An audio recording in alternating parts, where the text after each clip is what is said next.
O Evangelho de Pedro. A infância de Cristo segundo Pedro. O quinto Evangelho. Primeira parte. Este livro é também considerado o quinto Evangelho, escrito por Pedro, segundo relatos feitos por Nossa Senhora. Publicado pela primeira vez em 1677, conta com versões em grego, latim, armênio e árabe. Muita gente se indaga ainda hoje por que os evangelhos da Bíblia não falam da infância e juventude de Cristo. Isso tem provocado inúmeras especulações, inclusive algumas que citam que o mestre exilou-se junto aos monges do Tibete ou conviveu com os essênios, com cujos mestres instruiu-se. Admitir isso é negar a divindade de Cristo, pois se ele precisou de um mestre, seria mais lógico que, hoje em dia, adorássemos o seu mestre e não ele, o aprendiz. Isso fica bem claro nas passagens 48 e 49. Nesta narrativa, há maiores detalhes sobre o encontro de Jesus com os sábios, no Templo de Jerusalém, além de suas brincadeiras com as outras crianças e seu trabalho na companhia de José. Nas notas de rodapé, apresentamos trechos do Evangelho Armênio da Infância, uma versão ampliada do Evangelho da Infância, onde algumas passagens extras esclarecem momentos importantes da vida de Jesus. Esses livros foram considerados apócrifos pela Igreja, isto é, sem a inspiração divina, e excluídos dos textos originais que formaram, ao longo do tempo, a atual Bíblia. Quais foram os critérios utilizados para selecionar os livros inspirados divinamente? Foi algo que até hoje a Igreja não explicou de modo convincente. O que se sabe é que há relatos sobre a infância de Cristo, sobre a Natividade, sobre São José e outras, que não são aceitas como textos sagrados, muito embora contenham narrativas que completam diversas lacunas nos textos considerados sagrados. O Evangelho da Infância mostra, de modo sensível e muito belo, o que foi a infância de nosso Senhor Jesus Cristo, que desde a mais tenra idade já manifestava sua santidade. É um texto que encanta pela sua beleza, pela singeleza e pelas situações que retratam, onde o Cristo surge como a criança que foi, muito embora sua divindade o levasse a gestos inusitados, mas marcados pela sabedoria precoce e pela coerência de seus atos. A infância de Cristo. Em nome do Pai, e do Filho, e do Espírito Santo, Deus único. Com auxílio e ajuda do Deus Todo-Poderoso, começamos a escrever o livro dos milagres de nosso Salvador, Mestre e Senhor Jesus Cristo, que se intitula o Evangelho da Infância, conforme narrado por Maria, sua mãe, na paz do nosso Senhor e Salvador. Que assim seja. Palavras de Jesus no berço. Encontramos no livro do grande sacerdote Josefo que viveu no tempo de Jesus Cristo, e que alguns chamam de Caifás, que Jesus falou quando estava no berço e que disse à sua mãe Maria: Eu, que nasci de ti, sou Jesus, o Filho de Deus, o Verbo, como te anunciou o anjo Gabriel, e meu Pai me enviou para a salvação do mundo. Viagem a Belém. No ano de 309 da era de Alexandre, Augusto ordenara que todos fossem recenseados em sua cidade natal. José partiu, então, conduzindo Maria, sua esposa. Vieram a Jerusalém, de onde se dirigiram a Belém para inscreverem-se no local onde ele havia nascido. Quando estavam próximos a uma caverna, Maria disse a José que sua hora havia chegado e que não poderia ir até a cidade. Entremos nesta caverna, disse ela. O sol estava começando a se pôr. José apressou-se em procurar uma mulher que assistisse Maria no parto, e encontrou uma anciã que vinha de Jerusalém.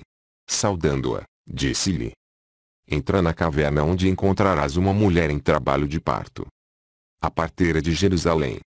Após o pôr do sol, José chegou com a anciã à caverna e eles entraram. Eis que a caverna estava resplandecendo com uma claridade que superava de uma infinidade de labaredas e brilhava mais do que o sol do meio-dia. A criança, enrolada em fraldas e deitada numa manjedoura, mamava no seio da mãe. Ambos ficaram surpresos com o aspecto daquela claridade, e a anciã disse a Maria: És tu a mãe desta criança?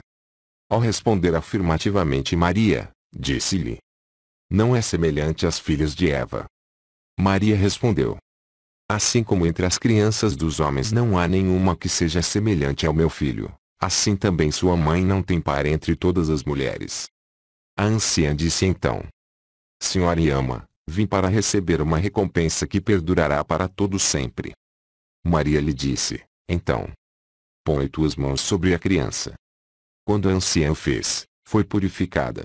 Ao sair, ela disse: a partir deste momento, eu serei a serva desta criança e quero consagrar-me a seu serviço, por todos os dias da minha vida. Adoração dos pastores. Em seguida, quando os pastores chegaram e acenderam o fogo, entregando-se à alegria, as cortes celestes apareceram, louvando e celebrando o Senhor. A caverna parecia-se com um templo augusto, onde reis celestiais e terrestres celebravam a glória e os louvores de Deus por causa da natividade do Senhor Jesus Cristo.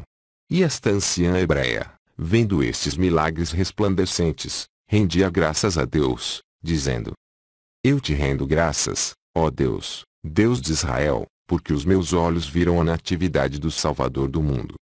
A circuncisão.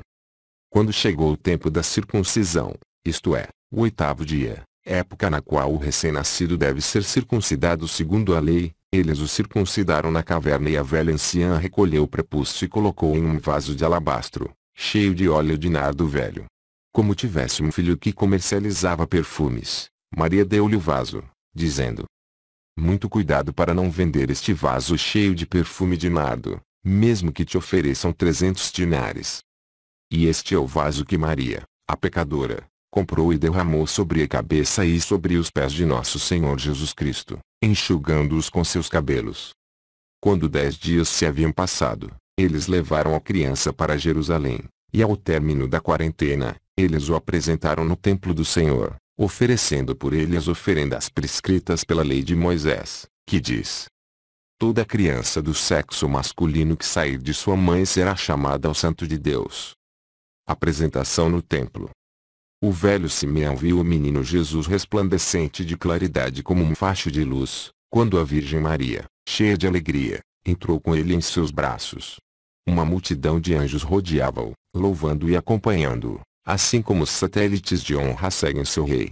Simeão, pois, aproximando-se rapidamente de Maria e estendendo suas mãos para ela, disse ao Senhor Jesus: agora, Senhor, teu servo pode retirar-se em paz, segundo tua promessa, pois meus olhos viram tua misericórdia e o que preparaste para a salvação de todas as nações, luz de todos os povos e a glória de teu povo de Israel.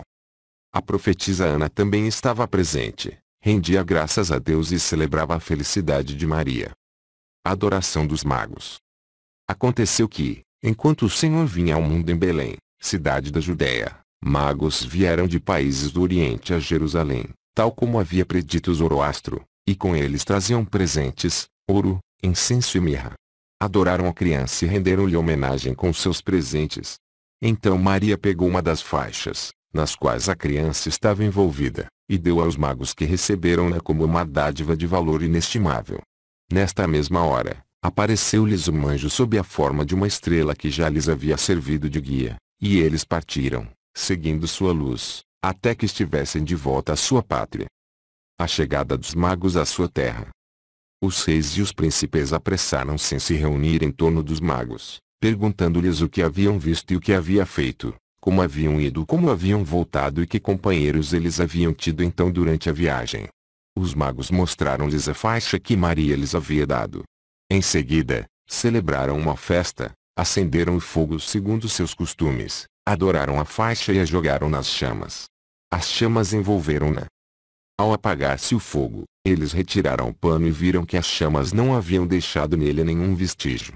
Eles se puseram então a beijá-lo e a colocá-lo sobre suas cabeças e sobre seus olhos, dizendo: eis certamente a verdade.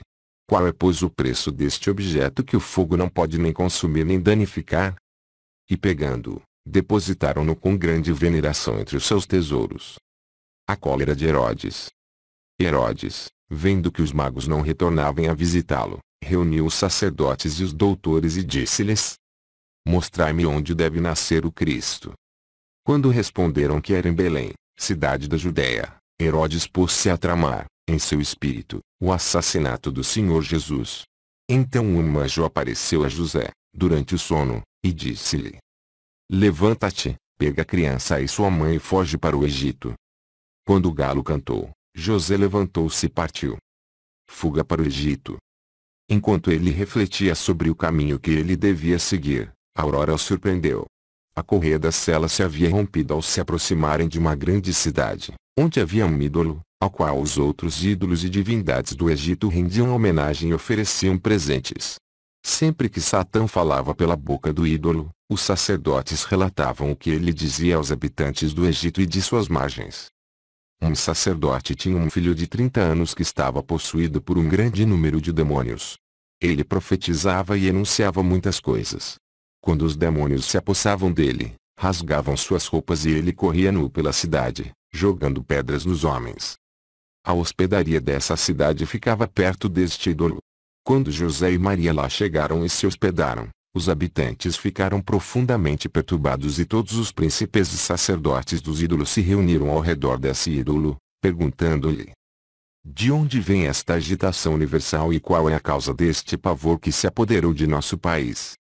O ídolo respondeu: esse assombro foi trazido por um Deus desconhecido, que é o Deus verdadeiro, e ninguém a não ser ele é digno das honras divinas, pois ele é o verdadeiro Filho de Deus. À sua aproximação, esta região tremeu. Ela se emocionou e se assombrou e nós sentimos um grande temor por causa do seu poder. Neste momento, esse ídolo caiu e quebrou-se, tal como os outros ídolos que estavam no país. Sua queda fez a correr em todos os habitantes do Egito. A cura do menino endemoninhado. O filho do sacerdote, acometido do mal que o afligia, entrou no albergue insultando José e Maria, já que os outros hóspedes haviam fugido. Como Maria havia lavado as fraldas do Senhor Jesus e as estendera sobre umas madeiras, um menino possuído pegou uma das fraldas e colocou-as sobre sua cabeça. Imediatamente os demônios fugiram, saindo pela boca, e foram vistos sob a forma de corvos e serpentes. O menino foi curado instantaneamente pelo poder de Jesus Cristo, e se pôs a louvar o Senhor que o havia libertado e rendeu-lhe 1000 ações de graça. Quando seu pai viu que ele havia recobrado a saúde, exclamou, admirado: meu filho, mas o que te aconteceu e como foste tu curado? O filho respondeu: no momento em que me atormentavam, eu entrei na hospedaria e lá encontrei uma mulher de grande beleza, que estava com uma criança. Ela estendia sobre umas madeiras as fraldas que acabara de lavar. Eu peguei uma delas e coloquei-a sobre minha cabeça e os demônios fugiram imediatamente e me abandonaram. O pai, cheio de alegria, exclamou: meu filho, é possível que essa criança seja o filho do Deus vivo que criou o céu e a terra. E assim que passou por nós, o ídolo partiu-se, os simulacros de todos os nossos deuses caíram, e uma força superior a deles destruiu-os. Os temores da Sagrada Família. Assim se cumpriu a profecia que diz: chamei o meu filho do Egito. Quando José e Maria souberam que esse ídolo se havia quebrado, foram tomados de medo e de espanto e diziam: quando estávamos na terra de Israel, Herodes queria que Jesus morresse, e com esta intenção, ele ordenou o massacre de todas as crianças de Belém e das vizinhanças. É de se temer que os egípcios nos queimem vivos, se eles souberem que esse ídolo caiu. Os salteadores. Eles, José e Maria, partiram e passaram nas proximidades do covil de ladrões, que despojavam das roupas e pertences dos viajantes que por ali passavam, e após tê-los amarrado, os arrastavam pelo deserto. Esses ladrões ouviram um forte ruído, semelhante ao do rei que saiu de sua capital ao som dos instrumentos musicais, escoltado por grande exército e por uma numerosa cavalaria. Apavorados, então, deixaram ali todo o seu saco e apressaram-se em fugir. Os cativos, levantando-se, cortaram as cordas que os prendiam, e tendo retomado sua bagagem, iam retirar-se, quando viram José e Maria que se aproximavam e perguntaram-lhes: onde está este rei cujo cortejo, com seu barulho, assustou os ladrões a ponto de eles terem nos libertado? José respondeu: ele nos segue. A endemoninhada. Chegaram em seguida a outra cidade, onde havia uma mulher endemoninhada. Quando ela ia buscar água no poço durante a noite, o espírito rebelde e impuro apossava-se dela. Ela não podia suportar nenhuma roupa, nem morar em uma casa. Todas as vezes que a amarravam com cordas e correntes, ela partia e fugia nua para locais desertos. Ficava nas estradas e perto de sepulturas, perseguindo e apedrejando aqueles que encontrava no caminho, de forma que ela era, para seus pais, motivo de luto. Maria viu-a e foi tomada de compaixão. Imediatamente Satã deixou e fugiu sob a forma de um jovem rapaz, dizendo: Infeliz de mim, por tua causa, Maria, e por causa do teu filho. Quando essa mulher foi libertada da causa de seu tormento, olhou ao seu redor e, corando por sua nudez, procurou seus pais, evitando encontrar as pessoas. Após haver vestido suas roupas, ela contou ao seu pai e aos seus o que lhe havia acontecido. Como eles fizessem parte dos habitantes mais distintos da cidade, hospedaram em sua casa José e Maria, demonstrando por eles um grande respeito.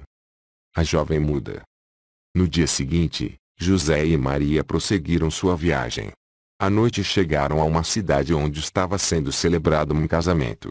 Mas, em decorrência das ciladas do espírito maligno e dos encantamentos de alguns feiticeiros, a esposa ficara muda, de forma que ela não podia mais falar. Quando Maria entrou na cidade, trazendo nos braços o filho, o Senhor Jesus, aquela que havia perdido o uso da palavra avistou e imediatamente pegou-o em seus braços. Abraçou-o, apertando-o junto ao seu seio e cobrindo-o de carinho. Imediatamente o laço que travava sua língua partiu-se e seus ouvidos se abriram. Ela começou a glorificar e agradecer a Deus que a havia curado. Naquela noite, houve uma grande alegria entre os habitantes dessa cidade, pois acreditavam todos que Deus e seus anjos haviam descido no meio deles. Outra endemoninhada. José e Maria passaram 3 dias nesse lugar, onde foram recebidos com grande veneração e esplendidamente tratados. Munidos de provisões para a viagem, partiram dali e chegaram a uma outra cidade. Como ela era próspera e seus habitantes tinham boa reputação, eles pernoitaram lá. Havia nessa cidade uma boa mulher. Um dia em que ela havia descido até o rio para lavar-se, um espírito maldito, assumindo a forma de uma serpente, havia se jogado sobre ela e cingido seu ventre. Todas as noites estendia-se sobre ela. Quando essa mulher viu Maria e o Senhor Jesus que ela trazia contra o seio, rogou à Santa Virgem que lhe permitisse segurar e beijar a criança. Maria consentiu, e assim que a mulher tocou a criança, Satã abandonou-a e fugiu. Desde então ela não mais o viu. Todos os vizinhos louvaram o Senhor e a mulher recompensou-os com grande generosidade. Uma leprosa. No dia seguinte, essa mulher preparou água perfumada para lavar o menino Jesus e após o haver lavado, guardou essa água. Havia lá uma jovem cujo corpo assava, coberto pela lepra branca. Lavou-se ela com essa água e foi imediatamente curada. O povo dizia então: Não resta dúvida de que José e Maria e essa criança sejam deuses, pois eles não podem ser simples mortais. Quando eles se preparavam para partir, essa jovem, que havia sido curada da lepra, aproximou-se deles e rogou-lhes que lhe permitissem acompanhá-los. Um menino leproso. Eles consentiram e ela foi com eles. Chegaram a uma cidade, onde havia o castelo de um poderoso príncipe. Foram até lá e se hospedaram nele. A jovem, aproximando-se da esposa do príncipe, encontrou-a triste e chorando. Perguntou-lhe, então, qual a causa daquele pesar? Não te espantes de me ver entregue à aflição. Estou em meio a uma grande calamidade, que não ouso contar a ninguém. A jovem tornou. Se me confessares qual é teu mal, talvez encontres remédio junto a mim. A esposa do príncipe disse-lhe: Não revelarás este segredo a ninguém. Casei-me com um príncipe cujo império, semelhante a um império de um rei, estende-se por vastos estados, e após haver vivido por muito tempo com ele, ele não teve de mim nenhum descendente. Finalmente, eu concebi, mas trouxe ao mundo uma criança leprosa. Após havê-lo visto, ele não quis reconhecê-lo como seu filho e me disse para matar a criança ou entregá-la a uma ama para que a criasse num local tão afastado, para que não mais ouvíssemos sobre ela. Além disso, ele me mandou pegar o que é meu, pois não queria me ver mais. Eis porque me entrego à dor, deplorando a calamidade que sobre mim se abateu. Choro por meu marido e por meu filho. A jovem respondeu-lhe: Pois não te disse que eu tenho para ti o remédio que te havia prometido? Eu também fui atingida pela lepra, mas fui curada por uma graça de Deus, que é Jesus, o filho de Maria. A mulher perguntou-lhe, então, onde estava esse Deus do qual falava? A jovem respondeu-lhe: Ele está bem aqui, nesta casa. Perguntou a princesa: Como pode ser isso? Onde está ele? A jovem respondeu: Aqui estão José e Maria. A criança que está com eles é Jesus e foi ele quem me curou dos meus sofrimentos. E por que meio pôde ele te curar? Não vais me contar? Quis saber a princesa. A jovem explicou. Recebi de sua mãe a água na qual ele havia sido lavado, espalhei-la então sobre meu corpo e minha lepra desapareceu. A esposa do príncipe ergueu-se, então, e recebeu José e Maria. Preparou para José um magnífico festim, para o qual muitas pessoas foram convidadas. No dia seguinte, ela pegou água perfumada a fim de lavar o Senhor Jesus, e ela lavou com essa mesma água o seu filho, que ela havia trazido consigo, e logo ele se curou da lepra. Ela se pôs a cantar louvores a Deus e a render-lhe graças, dizendo-lhe: Feliz da mãe que te gerou, ó Jesus! A água com a qual o teu corpo foi lavado cura os homens que têm tua natureza. Ela ofereceu presentes a Maria, e dela despediu-se, tratando-a com grande deferência. Continua.